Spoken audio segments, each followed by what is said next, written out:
Hello everyone, good morning and welcome back to my channel. So today we discuss about IMNCI. IMNCI क्या होता है? IMNCI stands for Integrated Management of Neonate and Childhood Illness. इसकी full form क्या है? Integrated Management of Neonate and Childhood Illness. IMNCI is an integrated approach to child health that focus on the well-being of whole child, aims to reduce death, illness and disability and to promote improved growth and development among children under 5 years of। IMNC क्या है? एक integrated approach है जिसमें हम क्या करते हैं, focus करते हैं होल वेलबींग ऑफ चाइल्ड की होल वेलबींग पे। साथ ही साथ हमारा एम क्या होता है कि डेथ रेट को रिड्यूस करना, इलनेस एंड डिसेबिलिटी को रिड्यूस करना and growth and development promote करना up to the 5 years of age. Next हम इसमें आते हैं IMNC कैटेगराइज इनटू 2 ग्रुप्स में इनको कैटेगराइज किया गया है। फर्स्ट इज 0 to 2 months जिसमें आपके यंग इन्फेंट्स हो गए एंड 2 months to 5 years में आपके चिल्ड्रंस आते हैं। जो चिल्ड्रंस के लिए ऑब्जेक्टिव्स है कुछ IMNCI के, first is reduce mortality rate को रिड्यूस करना, reduce frequency and severity of illness and disability, frequency को और जो आपकी डिजीज़ की सिवियरिटी है, इलनेस है, डिसेबिलिटी है उनको कम करना, improve growth and development during first 5 years of child life, growth and development को इम्प्रूव करना first 5 years of child life क्योंकि सबसे क्रूशियल ईयर होते हैं बच्चों के ग्रोथ एंड डेवलपमेंट के लिए, तो इसको इम्प्रूव करने में हेल्प करते हैं in program of IMNCI। And components of IMNCI तो 3 कंपोनेंट्स है इसके। फर्स्ट है आपका health worker component, second is improve in overall health system, third है improvement in family and community health care practices. तो 1 by 1 डिस्कस करेंगे। First क्या है आपका हेल्थ वर्कर्स में हम क्या डिस्कस करते हैं, improve in case management skill, जो हेल्थ वर्कर के स्किल्स है केस को मैनेज करने के वो प्रॉपर होने चाहिए। उसमें हम गाइडलाइंस एंड ट्रेनिंग उनको प्रोवाइड करते हैं जिससे वो और ज़्यादा उसको क्या कर सके, अपने स्किल्स को इम्प्रूव कर सके एंड प्रॉपर केयर प्रोवाइड कर सके पेशेंट को। सेकंड हमारे पास आता है हेल्थ सिस्टम। सेकंड कंपोनेंट्स क्या है, हेल्थ सिस्टम जिसमें हम क्या करते हैं, improve in need for effective management, जिन जिन चीज़ों की हमें ज़रूरत है इफेक्टिव मैनेजमेंट के लिए उन चीज़ों में क्या वो भी इम्प्रूव होनी चाहिए। ठीक है, जैसे कि एसेंशियल ड्रग्स हमारे पास प्रॉपरली ड्रग्स अवेलेबल है या नहीं, हेल्थ वर्कर्स उस टाइम अवेलेबल होने चाहिए, रेफरल को आपको आइडेंटिफाई करना है कि कब पेशेंट को रेफरल की ज़रूरत, स्विफ्ट ट्रांसफर आप इजीली ट्रांसफ़र कर सको, referral centre, supervision and properly of super. And third is family and community care. It includes list of tasks in planning and implementing activities to improve family and community practices। में list आती है जिसमें list of task guide किया जाता है family को और community को, वो एंड हेल्प करती है। गाइडलाइंस आती है जिससे वो क्या है कम्युनिटी रिसोर्सेज को स्ट्रेंथन करने में हेल्प करती है and to promote improve nutrition, और जो न्यूट्रिशन रेट है उसको इम्प्रूव करने में भी ये हेल्प करती है। Third is principles of IMNCI के कुछ प्रिंसिपल है। First is all sick children under 5 years of age must be examined for conditions which indicate immediate refer और hospitalization। जो भी सिक चिल्ड्रन हैं अंडर 5 years of age में आते हैं उनको एग्जामिन किया जाता है, देखा जाता है कि उनको इमीडिएट रेफर की ज़रूरत तो नहीं है या फिर हॉस्पिटलाइजेशन की ज़रूरत तो नहीं है। आई मीन जैसे आपके पास कोई फर्स्ट केस आता है उसको आप एग्जामिन करोगे, असेस करोगे और चेक करोगे कि कहीं उसको हॉस्पिटलाइजेशन की ज़रूरत तो नहीं है या फिर कहीं इमीडिएट रेफरल की ज़रूरत तो नहीं है हायर अथॉरिटी के लिए। एंड सेकेंड प्रिंसिपल क्या है, children must be routinely assessed for major symptoms, nutrition and immunization status, feeding problem and other problems. जो चिल्ड्रन है उसको रूटीनली असेस होने चाहिए, कोई सिम्टम्स तो नहीं आ रहे, प्रॉपर उसका न्यूट्रिशन है कि नहीं, इम्यूनाइजेशन स्टेटस क्या है, कोई फीडिंग प्रॉब्लम तो नहीं है एंड अदर पोटेंशियल प्रॉब्लम्स तो नहीं आ रही है उसको। Third principle is only a limited number of carefully selected clinical signs are used based on evidence of their sensitivity and specificity to detect disease। कुछ limited number या फिर carefully selected जो science है, स्पेसिफिक साइंस है, उनको हम assess करेंगे, उस एविडेंस के बेस पे हम डिटेक्ट करेंगे कि बच्चे को क्या डिजीज़ हुई है।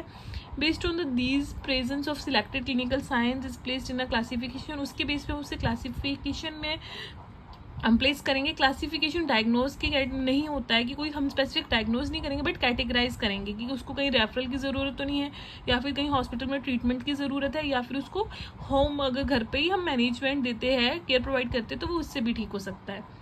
And the next principle is IMNCI guidelines address most common but not all paediatric problems. सारी प्रॉब्लम्स मतलब मोस्ट कॉमन जो भी वो प्रॉब्लम्स आती है उनको ये प्रॉपर गाइडलाइंस है IMNC के पास, rather than all pediatric problems. A limited number of essential drugs are used. कुछ ही नंबर के essential drugs हम यूज़ करते हैं. Caretaker actively involve in the treatment of children. Caretakers क्या है, एक्टिवली इन्वॉल्व होते हैं आपके ट्रीटमेंट ऑफ चिल्ड्रन में. Counselling of caretakers about home care including feeding, fluids and when to return to health facilities. आप proper counselling करोगे घर वालों की, ठीक है, जो केयर टेकर है, प्रॉपर फीडिंग कैसे प्रोवाइड करनी है, फ्लूइड कब कब देना है, जब भी आप वो घर जाएगा अपने. Next is classification according to colour code. Colour code के अकॉर्डिंग क्लासिफिकेशन है. फर्स्ट आपका पिंक कलर है, जिसका मतलब हमें अर्जेंट अटेंशन देने की ज़रूरत है, या फिर रेफरल या एडमिशन या उसकी इन पेशेंट केयर की ज़रूरत है. येलो में आता है initiation of specific medical treatment. आपको स्पेसिफिक मेडिकल ट्रीटमेंट देनी है, उसको एंटीबायोटिक्स देना है, कोई लोकल इन्फेक्शन उसको ट्रीट करना है. एंड ग्रीन में आता है केयर एट होम, जो आप घर पे भी केयर प्रोवाइड कर सकते हो, होम मैनेजमेंट.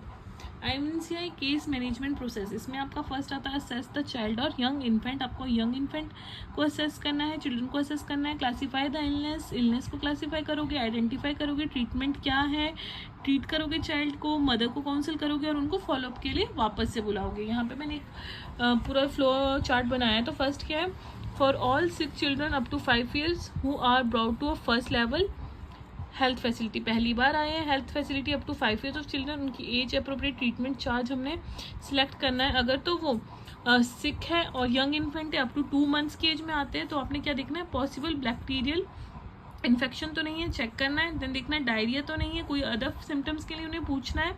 फीडिंग प्रॉब्लम, माल न्यूट्रिशन या इम्यूनाइजेशन उन्हें कब करवाई थी, ठीक है. अगर वो आपका सिक है और चाइल्ड है up to 2 months to 5 years, तो आपने देखना है कहीं कन्वल्जन्स तो नहीं है, वॉमिटिंग तो नहीं आ रही, अनकॉन्शियस तो नहीं है बच्चा, या लिथार्जी तो नहीं है उसको, कफ और डिफिकल्टी कफ तो नहीं है, या फिर कोई डिफिकल्ट ब्रीदिंग तो नहीं, और साइन एंड सिम्टम्स को असेस करना है, ठीक है. कोई ईयर प्रॉब्लम, फीवर चेक करना है, कहीं अनीमिया तो नहीं है, immunisation, malnutrition, prophylactic vitamin A status कैसा है, IVFA प्रोफाइलिटिक सप्लीमेंटेशन स्टेटस कैसा है, वो सब असेस करना है. फिर जब आप चेक कर लोगे तो classify illness and identify treatment according by using colour code. Treatment chart के अकॉर्डिंग आप ट्रीटमेंट प्रोवाइड करोगे. अगर पिंक होगा तो आप अर्जेंट रेफरल करोगे, प्री रेफरल ट्रीटमेंट दोगे, एडवाइस करोगे पेशेंट को, रेफरल फैसिलिटीज अवेलेबल करवाओगे. येलो होगा तो आप क्या करोगे, आउट पेशेंट को ट्रीट करोगे, ड्रग दोगे, लोकल इन्फेक्शन ट्रीट करोगे, ठीक है. और अगर आपका ग्रीन होगा तो होम मैनेजमेंट करोगे, एक्सक्लूसिव ब्रेस्ट फीडिंग करवाने को बोलोगे, ड्रग्स प्रोवाइड करोगे, मॉम बच्चों को बोलोगे इसको मॉम रखो. एंड लास्ट में क्या है, फॉलोअप करने के लिए बुलाओगे, साथ ही साथ रीअसेस के लिए बुलाओगे आप उसको, कि अगर उसको फिर से कोई न्यू प्रॉब्लम आती है तो रीअसेसमेंट आप उसमें करोगे. नेक्स्ट आता है आपका FIMNC है. FIMNC stands for facility based integrated management and neonatal and childhood illness. जो आपकी कहाँ पे दी जाती है, आपकी कम्युनिटी लेवल पे प्रोवाइड की जाती है. It helps to FIMNC care package with the IMNC package to empower the health person. ये क्या करता है, एम्पावर करता है हेल्थ पर्सन को with the skills to manage newborn and childhood illness. ये हेल्प करता है, नई नई स्किल्स एम्पावर करता है, जिससे आपके जो न्यू बॉर्न है और चाइल्डहुड इलनेस है उनकी हेल्थ को मैनेज किया जा सके. Facility based IMNC focus on providing appropriate skills in patient management of major causes of neonatal and childhood mortality such as asphyxia हो गया, सेप्सिस हो गया, लो बर्थ वेट हो गया, डायरिया हो गया, severe malnutrition in children. इन सब चीज़ों में फोकस करता है. ट्रेनिंग आपको प्रोवाइड की जाती है मेडिकल ऑफिसर्स को, स्टाफ नर्स को, ANMs को at CHC and first referral unit 24/7 PHCs में deliveries are taking place. Training कितने दिन की होती है आपकी, सिर्फ 11 days की ट्रेनिंग प्रोवाइड की जाती है इन सबको. नेक्स्ट आता है CIMNC है. ये है community and house hold IMNC. CIMNC आपके जो हमने थर्ड कॉम्पोनेंट पढ़ा था उसी का ही एक पैकेज बेस्ड है, वहीं से लिया गया है. It aims at improving family and community practices by promoting those practices with the greatest potential for improving child survival, growth and development. ये क्या है, फैमिलीज़ को इम्प्रूव करते हैं, कम्युनिटी प्रैक्टिसेस को इम्प्रूव कराने में हेल्प करते हैं, जिससे क्या होता है कि जो आपकी चाइल्ड सर्वाइवल है, ग्रोथ एंड डेवलपमेंट है, वो भी इम्प्रूव कर जाता है. जबकि खुद फैमिली और जो कम्युनिटी प्रैक्टिस है वो इम्प्रूव होंगी. उनको गाइड करेंगे, हम उनको एडवाइस करेंगे, नॉलेज देंगे. CIMNC seeks to integrate strength the linkage between health services and communities to improve selected families community practices and to support community based activities. और ये किस चीज़ में हेल्प करता है, सपोर्ट करने में, community based activities, community participation, और जो कम्युनिटीज़ में हेल्थ सर्विसेज प्रोवाइडेड है वो उन लोगों को मिले, प्रॉपरली उनको गाइड करे. तो ये ऐसे आपका हेल्प करता है. CIMNC ग्रोथ एंड डेवलपमेंट के में हेल्प करता है बच्चों को. सो ये था आपका IMNCI का टॉपिक. Thank you everyone.